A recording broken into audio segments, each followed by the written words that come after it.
ఎవడన్నాడండి weekend అంటే holiday enjoy అని? Weekend లోనైతే మాత్రం 3 పూటలు తినడం మానేస్తున్నావా, వండడం మానేస్తున్నావా? కూలి పనులు చేసుకున్న వాళ్ళకైనా 1 రోజు 2 రోజులు సెలవు వస్తుంది వారంలో. నాకు అది కూడా లేదు.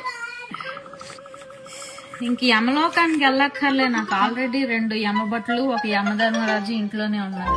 Dyeing guys, dad I'm dying. పొద్దున్న లెగ్గానే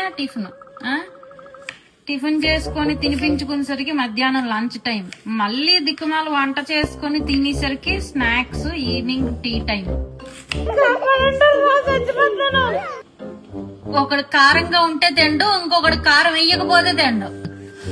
అమ్మమ్మలు నానమ్మలు అత్తమ్మలు వీళ్ళందరూ ఎలా బతికారో గాని ఆ రోజుల్లో. అమ్మ అసలు 3 పూటల భోజనం అనే కాన్సెప్ట్ ఎవరు పెట్టారు చెప్పండి?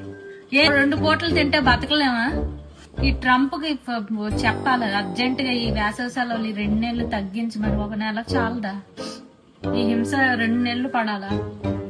కొట్టు చచ్చిపోతున్నారమ్మా గుంట పాపలు ఎలాగా. నేను వెళ్ళిపోతా. నేను అందుకే చెప్పా మా మేనేజర్కి, ఆయన వర్క్ ఫ్రమ్ హోమ్ తీసుకోమన్నాడు కానీ ఈ వేసవి సెలవులు అయినందుకు నాకు వర్క్ ఫ్రమ్ హోమ్ వద్దు, నేను ఆఫీస్కి వస్తా. ఒకడికి ఇడ్లీ నచ్చితే ఒకడికి దోశ నచ్చుద్ది, ఒకటి దోశ కావాలంటే ఇంకోటికి ఉప్మా కావాలి. ఏ మిషన్ అయింది ఏమైనా? నా వల్ల కుదరట్లేదు.